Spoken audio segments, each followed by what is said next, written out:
On November the 3rd, the non-profit World Preservation Foundation co-hosted with Dods Parliamentary Services a unique gathering at the historic Central Hall Westminster in London, with speakers from government, science, media and advocacy organisations to discuss the increasingly evident effects of climate change and explain how the production of food, and in particular livestock raising, is seriously impacting global warming, biodiversity loss, water shortages and more.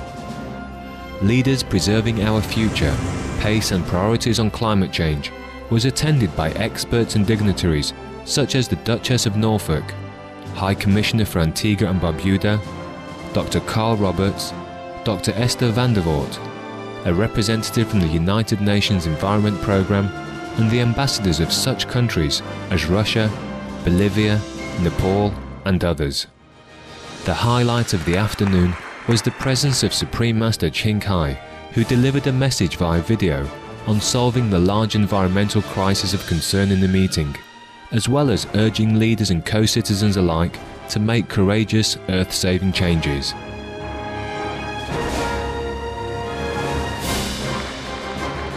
We now invite you to join us for part 7 of the 7-part rebroadcast of the live conference Leaders Preserving Our Future, Pace and Priorities on Climate Change on November the 3rd, 2010 in Westminster, London in the United Kingdom.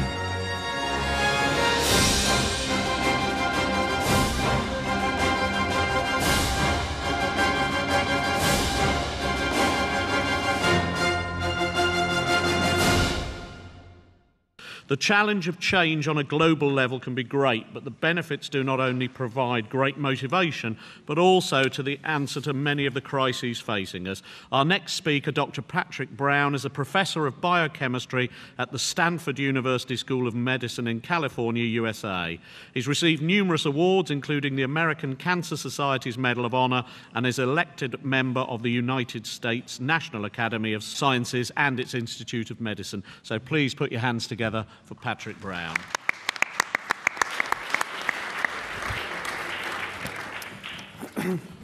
Well, first of all, I want to thank the WPF and the organizers for inviting me to this meeting and putting it together. I've certainly learned a tremendous amount today. It's hard to really add much to what we've already heard. I'm going to try to slip in a couple of sort of factual points. One of the challenges that we have to wrestle with when we talk about making possible changes to diet or agriculture for environmental reasons is that we still need to feed the world population. And those animals that humans are raising for food, they make up about 20% of the biomass, the animal biomass on the surface of the planet. And feeding them requires more than 30% of the land area of the planet. Now, one of the corollaries of devoting 30% of the surface of the planet to raising animals is that historically, land that was covered with forest or scrubland or savanna or prairies had to be cleared so that it could be used for grazing or crop cultivation to produce feed crops to feed the animals. And this is a map showing the areas that have been converted, again, from their original vegetation to farmlands for cultivating crops. The red and yellow represents areas where feed crops are the primary crops being raised. And you can see that in most of the developed world in the northern hemisphere, the crop cultivation isn't crops to feed humans, it's to feed that huge population of animals that we bring along with us. In order to produce that land for farming and grazing, clearing of the land released a massive amount of carbon into the atmosphere that was originally in the plant biomass and in the soils. 150 billion metric tons historically. Each year, as of this year, we produce about 9 billion metric tons of carbon released into the atmosphere by burning fossil fuels. So basically, if you do the math, simple math, the historical land use change amounts to the greenhouse gas equivalent of 17 years' worth of fossil fuel emissions. The portion of that land that was cleared for animal farming represents 12 to 13 years' worth of fossil fuel emissions. And the happy ending is that what this means is actually a point that wasn't really addressed when we talk about the need for rapidly doing something that will address greenhouse gases not over the next 100 years, but over the next decade or two. This provides a means for very rapid actual reduction of carbon dioxide in the atmosphere. And the opportunity is sort of illustrated by this graph that you've probably seen 100 times. And every time you look at it, the striking thing is it's just shooting up. This represents atmospheric carbon dioxide concentrations over a period of 30 or so years. That's what draws your eye. But what I want to focus on is that it's not continuously going up. In fact, every year, during the spring and summer in the northern hemisphere, where there's the greatest amount of vegetation, the carbon dioxide levels in the atmosphere shoot down, actually very rapidly. Basically, that's because plants convert carbon dioxide into biomass, and we have, by clearing land for agriculture, there's a huge opportunity cost in terms of that activity. Any land that we allow to recover its normal vegetation will immediately be soaking up CO2 and converting it into biomass in soil carbon stores. Effectively, the problem here is that these periods where the CO2 is being pulled out of the air are more than matched by CO2 generated by burning fossil fuels. But if we could take advantage of this CO2 lowering ability by allowing more lands to convert CO2 into biomass, that would allow potentially a very rapid lowering of CO2 concentrations. And we have, effectively, you could say, if we took all the land that was currently used for animal farming and immediately just said, let it revert to its native cover, effectively we would get like 12 years worth of complete negating the carbon dioxide rises from fossil fuel burning. And of course, there's the methane story, which you already heard a lot about.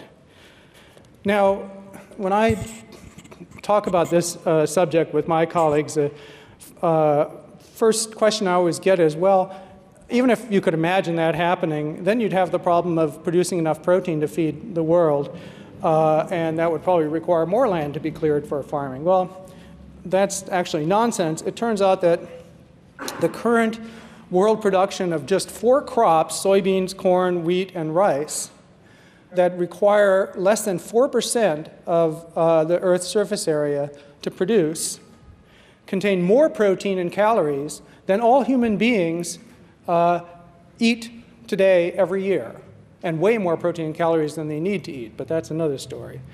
So there's an interesting opportunity, replacing meat with plant-derived sources of proteins to the degree that you would reduce the land area required to feed the human population and allow recovery of biodiversity and carbon capture ability, reduce it by more than 80%. In other words, we'd recover about 25% of the total surface area of the planet we'd get back for whatever purposes we wanted to use it, carbon capture or solar energy or recreation or just leaving it alone and letting it grow. That's a lot of land. Okay, so you don't need any meat or dairy products to completely satisfy the nutritional needs of the entire human population with current production.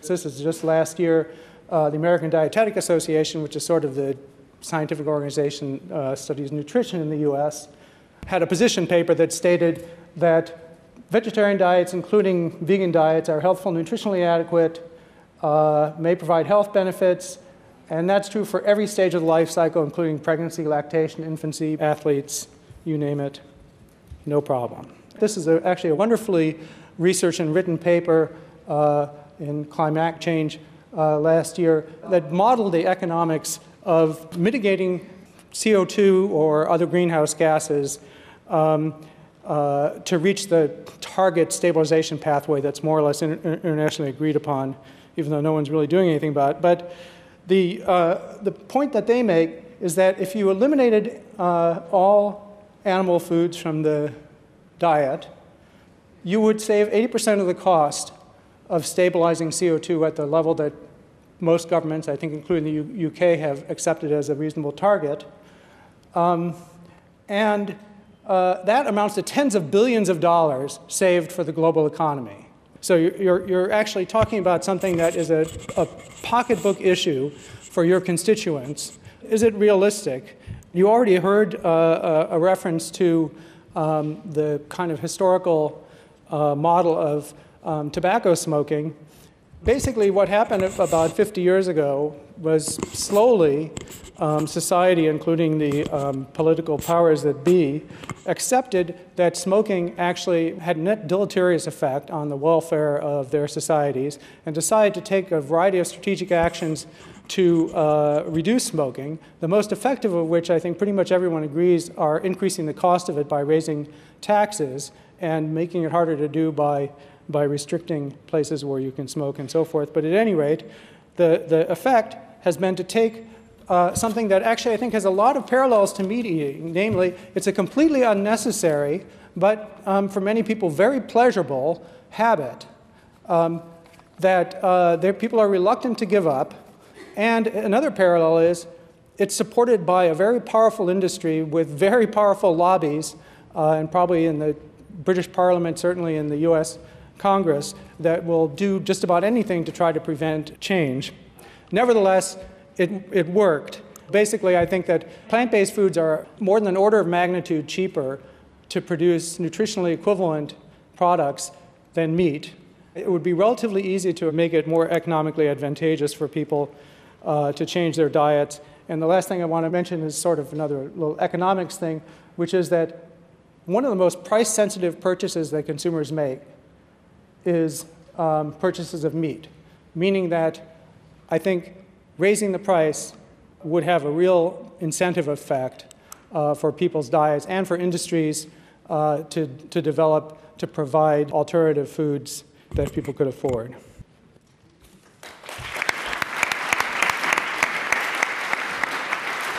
Our next speaker is Anthony Cleanthus. What are some of the practical steps we can take to bring about sustainable consumption, and how can governments and industry facilitate this? Anthony Cleanthus is a senior policy advisor on sustainable business and economics at the WWF.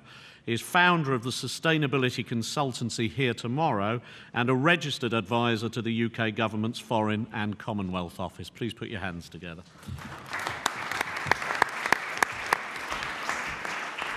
Thank you very much. Good afternoon. I know you've had a lot of data thrown at you today, a lot of information, and it's a very complex and very difficult issue fraught with dilemmas. I think this whole question of eating less meat.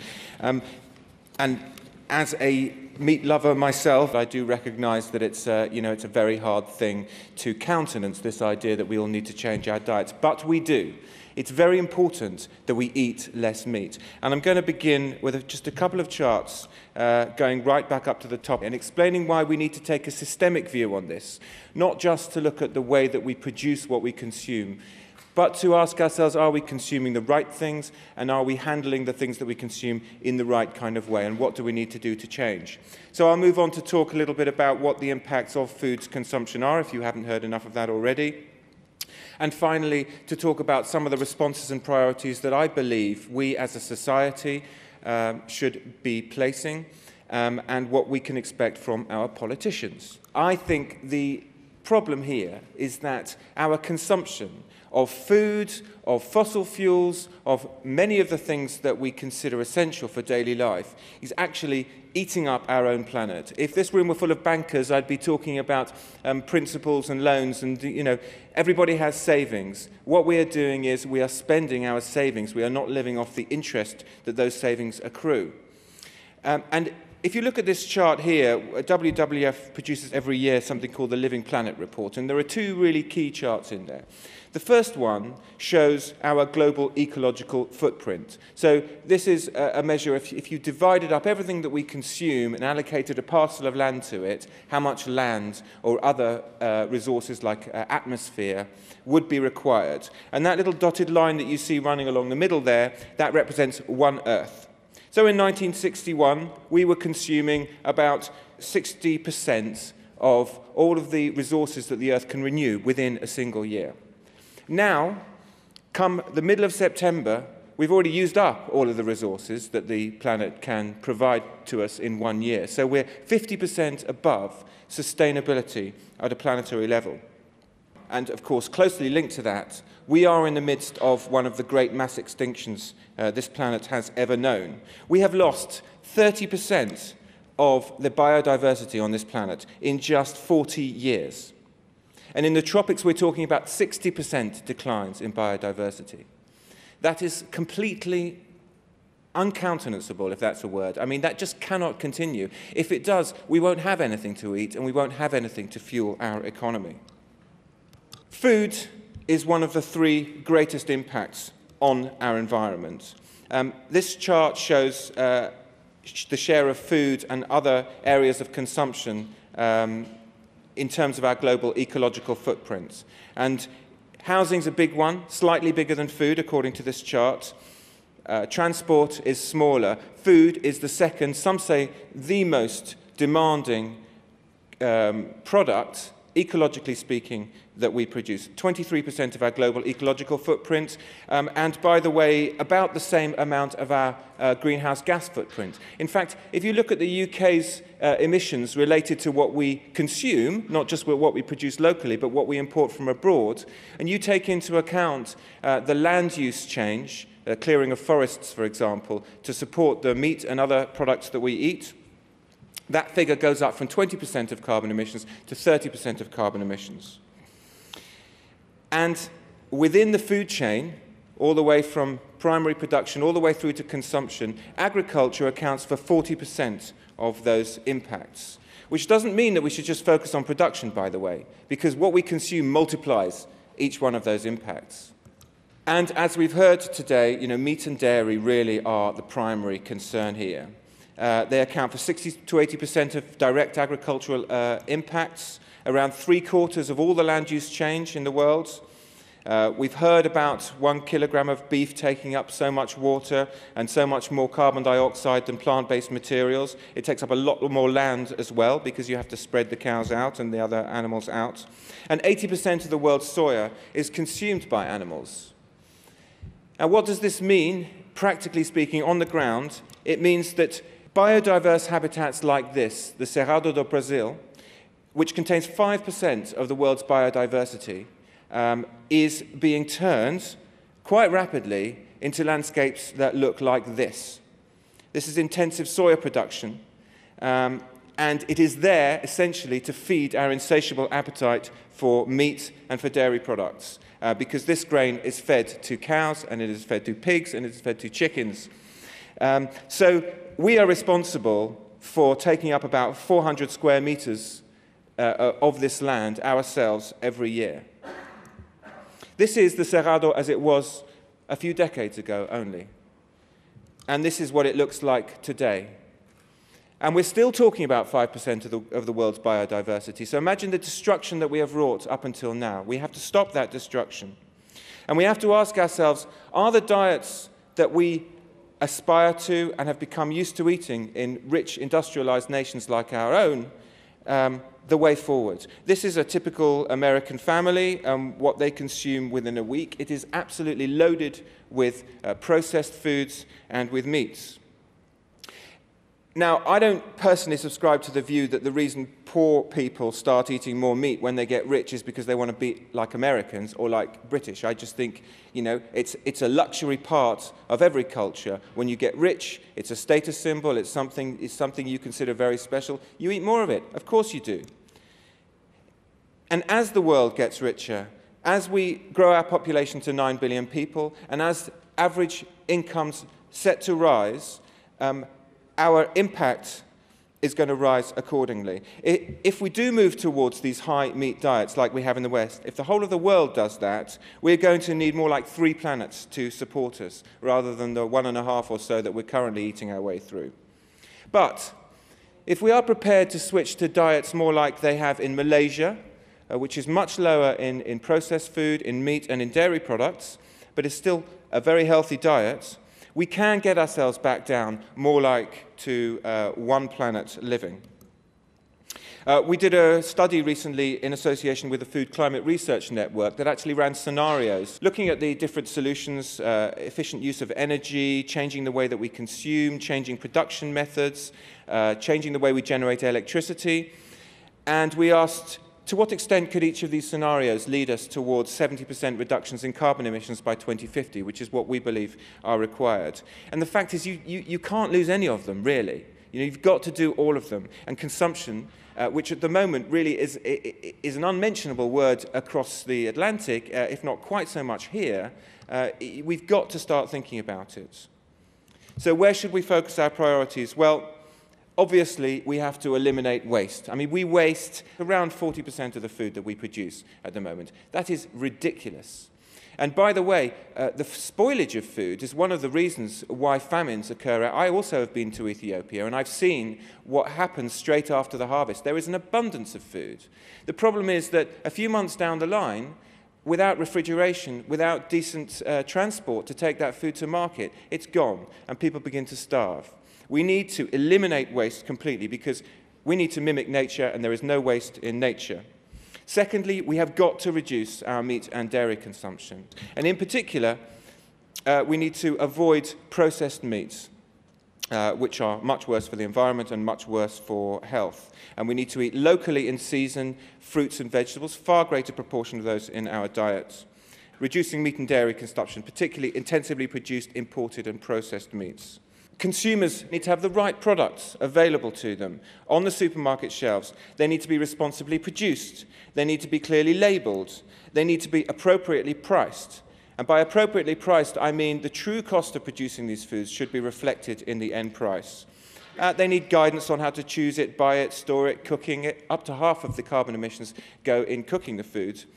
And we need some political leadership. We have to vote in politicians who are prepared to face up to these very obvious and very urgent and very important challenges. So, for example, we need to change dietary advice to the public so that it's not just saying how much protein we need, how much fat we need, but where we should derive this stuff from and what the effects are going to be on the environment. We need to shift the way that we pay our taxes and charge our taxes, away from things like hard work, for example, income tax. Why not shift that onto taxing highly polluting, highly damaging environmental activities? There doesn't need to be a change in the overall tax system. We just need to send the right signals in the right directions. We need to stop subsidizing intensive agriculture. It's crazy that a packet of popcorn costs less than an ear of natural corn. Why is that? It's because oil is free.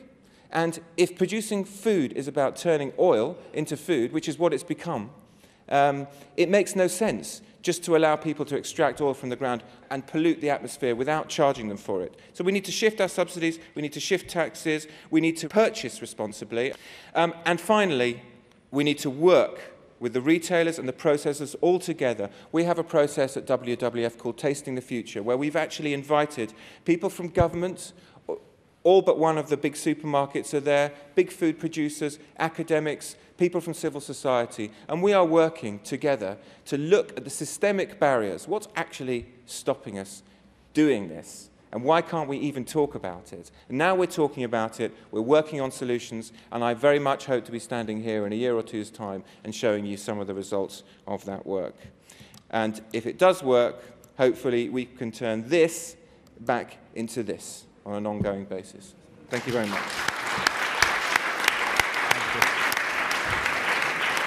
Our penultimate speaker is Pat Thomas. One of the best-known initiatives for reducing our emissions footprint through reduced meat consumption is Meat-Free Mondays.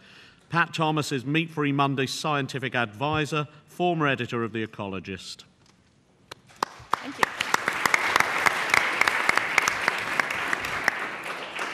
I agree with Anthony. There's been an awful lot of information today. Lots to take in, lots of predictions, lots of scenarios and graphs and charts and facts to digest. But to my mind, the one thing that's missing is the public, the end user, the consumer. People like you and me who, when we're finished setting the world to rights today, could be dragging our groceries home on the bus or the tube, or looking forward to doing the big Saturday shop, and wondering what to cook that will inspire peace to break out at the dinner table. And that need for peace at the dinner table becomes increasingly tricky when you start saying to people, you know what, you need to eat a whole lot less of your favorite food from now on. It's a big ask, but if you don't ask, you don't get. And so we are asking at Meat Free Monday. And I need to acknowledge here that Meat Free Monday is just one of a number of meat reduction campaigns all over the world, from America to Australia, from Brazil to Belgium. In the UK, the idea coalesced after our founder, Paul McCartney, read Livestock's Long Shadow. But even while recognizing that Livestock's Long Shadow falls, in some cases, spectacularly short of making the sort of sensible recommendations that will alter its figures substantially and produce a sustainable global food system, it was a revelation. Paul's interest and commitment in this area is well established. He is famously a vegetarian. He is an organic farmer. He is a campaigner for animal rights.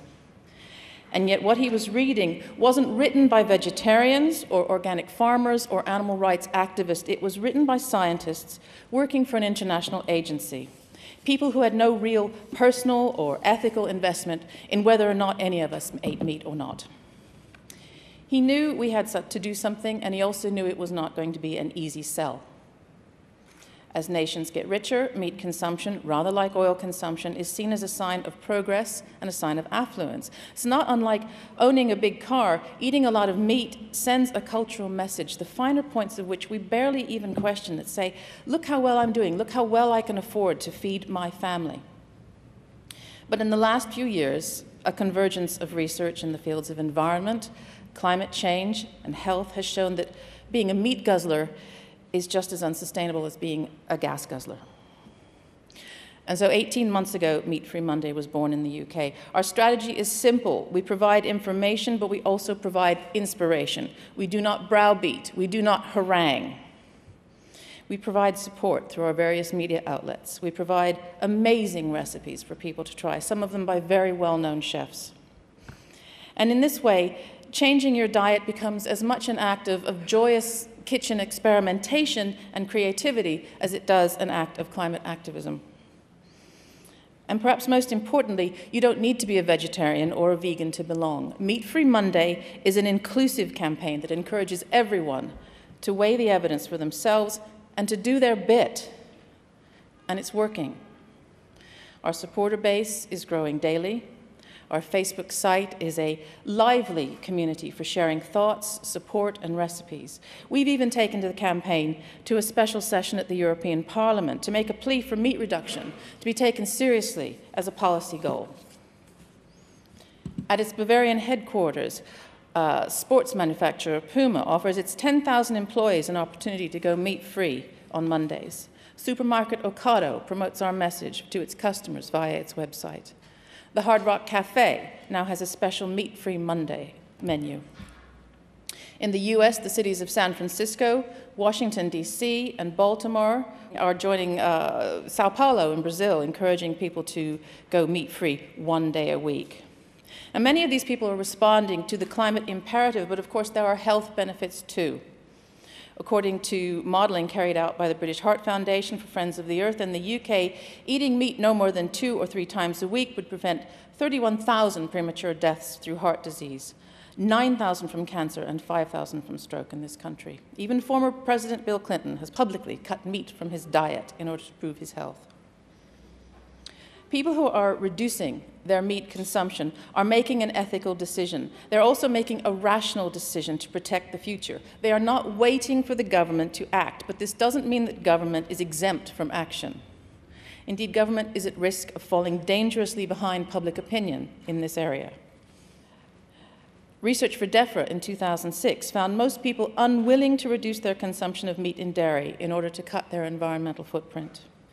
But in a few short years, this attitude has changed substantially. Now, nearly 40% of us in the UK are calling ourselves meat reducers or meat avoiders, and this in just a few short years.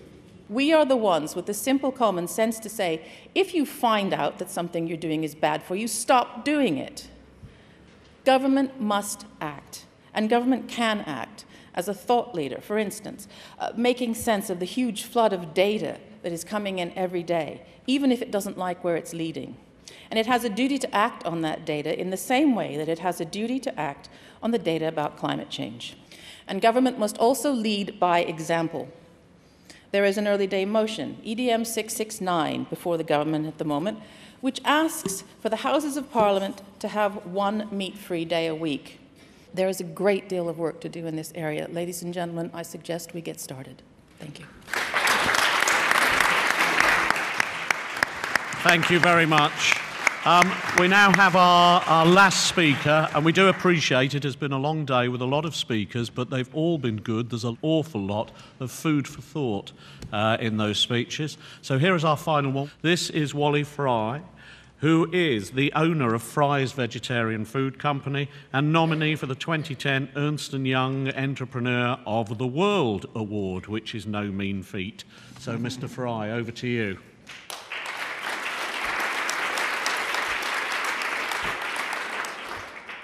Thank you. Good afternoon, everybody. I come to you from a slightly different point of view. We've heard a lot of very, very expert information being delivered to us today. Today, it's more about a personal story that I've been asked to speak about. And maybe by delivering that story, some industrialists or some people may derive inspiration also to embark on a similar route. So this story takes place over some 24 years. And way back then, my wife and I had an awakening of the intellect, and we could see these graphs and figures already 24 years ago, and we decided to do something about it. So my name, as I've already said, is Wally Fry. I'm the CEO and the co-founder of Fry's Vegetarian. We're a manufacturer of vegan frozen meat analogues or alternatives, if you like to call them that. 21 years ago, my wife, Debbie, and I, she's sitting in the audience over here, quit the construction industry by closing our rather successful construction company and starting a quest to develop meat alternatives with a view to supplying friends and organizations aligned with our burning desire to curb mass slaughter and factory farming for the very reasons we've seen today, being the basis of much harm to the environment. We were, I believe, divinely inspired to that extent that without any formal education or experience in food formulation, we were able to develop a small range of absolutely unique products, quite amazingly delicious and very sought after by all who ever tried them. From our construction office, we strived to make 7 kilograms of products a day for friends and family. Today, 22 years down the passage of time, we will strive to produce 7,000 tons of our food products, exported to some 17 countries in the world. These products, by the way, are sold both in mainstream and in smaller organic-type shops. Now, this directly relates to the saving of hundreds of thousands, no, possibly millions of factory-farmed animals from slaughter. And I guess this small measure of success qualified me to speak on the subject of why and how I believe industry can successfully change to accommodate the ethos of environmental compassion. Now, from those humble beginnings where Debbie, my partner and my rock, and my wife, and I ran that factory single-handed, weighing ingredients, operating machines, packing products and freezing them, washing up the small factory, and even loading of refrigerated transport. The passion for the moral cause was so strong, and the love for what we were doing so huge, that great financial and physical hardships were overcome. Today, the whole family, all of whom are vegetarians, by the way, are involved passionately following the same cause.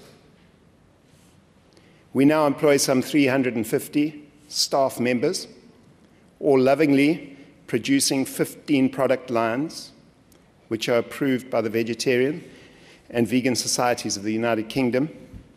They are approved kosher parev, which means it contains no milk and no meat. They're approved halal. They're approved Suddha, which is an approval by the Hindu Association, meaning pure, containing no flesh. And not only is it approved by all of the above, but it is produced from 100% GM-free crops. We make absolutely sure of this. It contains no added preservatives or artificial colorants. And all of this takes place in our world-class, energy-efficient factory, where our management systems and facility are certified ISO 22000, which is a worldwide recognized food safety endorsement. As a matter of interest, we've just heard about Meat-Free Mondays. Fry's Vegetarian are now the initiators and the drivers and the sole funders of the Meat-Free Monday campaign in Southern Africa. It's doing very well, by the way. It's gaining momentum like wildfire. We have heard much of the facts and figures and scientific studies and dedicated work from our esteemed and learned speakers. It would thus be improper for me, an ordinary person like me, to suggest ways and means with factual analysis, both economic and environmental, for modern-day industrialists by way of advice. But what is interesting, though, is that the financial credit crunch can be so closely aligned with the pending environmental credit crunch, that industrialists and businesses alike would do well to note that, according to reliable sources, and we've had some of it a moment ago, we are currently in debt to the planet to the extent that we need about 1.4 Earths to fund our activities, and have crossed our credit boundaries with biodiversity loss, ocean acidification, and freshwater use and land system changes. We've already crossed those boundaries. The time has therefore come for industrialists across the spectrum, not only in food production, to make changes. I'm acknowledging, though, that food production is of major concern. Now, the intellect is part of our humanness that differentiates us from animals and trees. An intellectual is not an academic, by the way. The American Red Indians, for example, were powerfully intellectual, yet they were not academics. The intellect is part of consciousness, which, if we listen to it, tells us the difference between right action and not so right action. I'm referring to right and wrong in the universal sense of the creation of all living organisms, not in terms of laws laid down by politicians governing our social behavior. It is a human gift of reasoning, supposedly helping us from following blindly the trends and tendencies and actions of other humans, even when they are leading us down the road to ruin. Now, how does this relate to industry? Our minds desire profit, and in so doing, mind power dominates the intellect in exercising our right to free will. But if this discerning intellect is allowed space to speak to us industrialists, I say us because I am one, it will show us that pollution we are causing, that forest we are destroying, that river strangled by effluent, those gases that come from the cars we build, those cows, sheep, and pigs and chickens in their factory farm horrors, those polar bears drowning, those rhinoceroses shot dead to take the horns for what scientific benefit no one knows, that packaging we churn out that will not easily degrade, that globalization that requires us to fly all over the sky, polluting as we go, and so on and so on. Give your intellect the space to speak, and it will show you all of this and more. We humans have the intrinsic knowing that we are wrongly doing these things without our esteemed scientists always having to point it out to us. Now, if each industry in the world, every large-scale manufacturer, looked at their processes in the true light of day, and listening to the intellect and not the mind spinning profit, money, and power stories. If each one started a pilot plant or project bearing the planet in mind, and there is no short-term gain here, I'm afraid, I'm convinced that through the power of a more aware consumer and the environmentally friendly plants and their goods would soon become the mainstream, and we would be dumping our old, nasty, environmentally destructive ways on the garbage heap of bad human endeavors. In India today, the first cars that run on compressed air are soon to roll off the production line. Mom and pop family farm produce is soaring in popularity in the world. Some brave fruit juice producers, in order to cut down on PET and UHT packaging, are piloting bulk dispensers in retail shops. Bottled water producers would do well to follow this trend, where so many alternatives to PET exist by bulk or home filtration.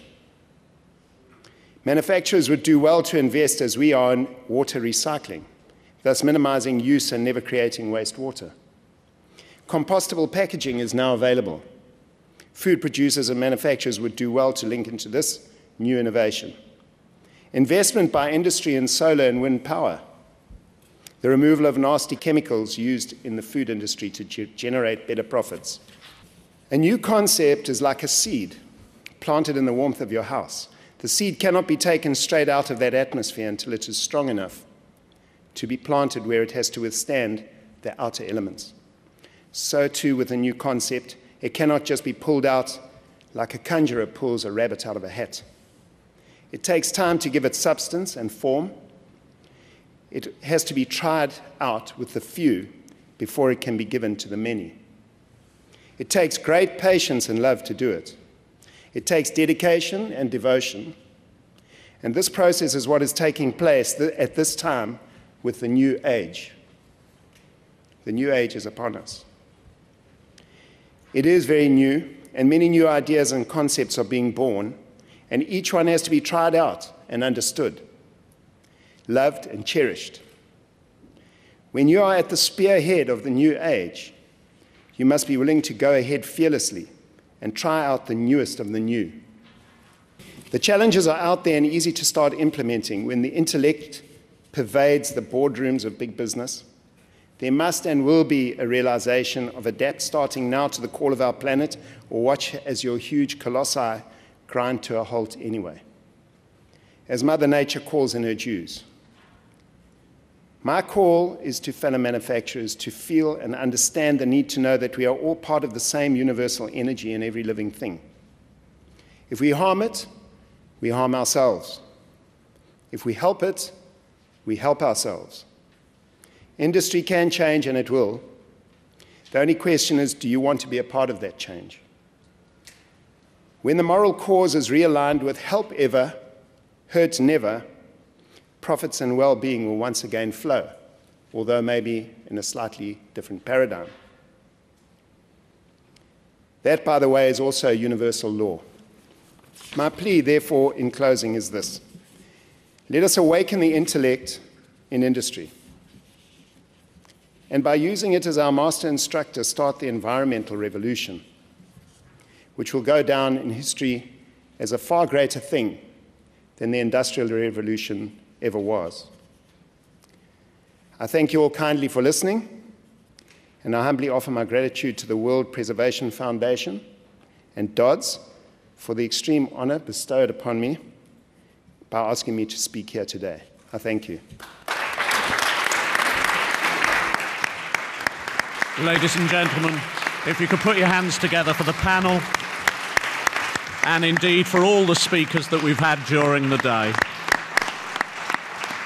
In just summing up, I mean, this has been about a viable near-term solution to climate change, and having chaired a number of conferences on climate change, it's actually beautiful to realise that there are actions you can take today that will have immediate effect if we decide that is something that we want to do.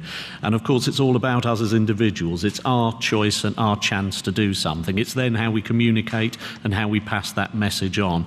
I'd like to thank the World Preservation Foundation and Dods for the day. I think it's been absolutely marvellous. I mean, a number of wonderful speakers, a lot of information for us all to take in, and it was in bite-sized chunks. Again, on behalf of the organisers, a very big thank you to all of our speakers and to you for being such a understanding, knowledgeable and generous audience. Thank you.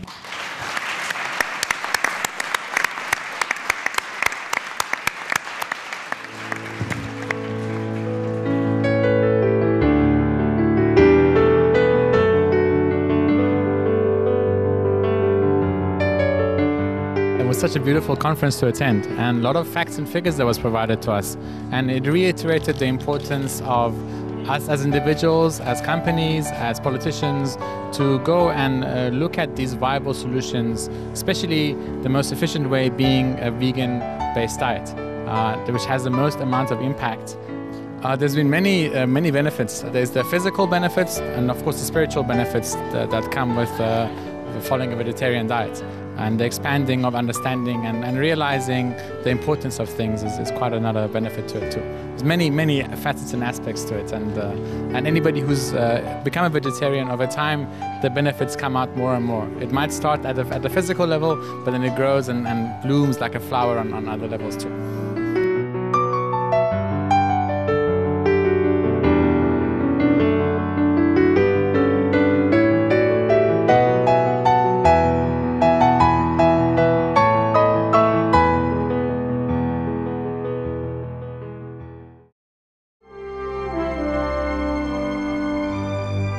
Thank you for joining us for today's episode of Words of Wisdom. Golden Age Technology is up next, right after noteworthy news. Please stay tuned to Supreme Master Television. With heaven's blessings, may all coexist in joyous harmony and creativity. For more details, please visit www.suprememastertv.com/WOW.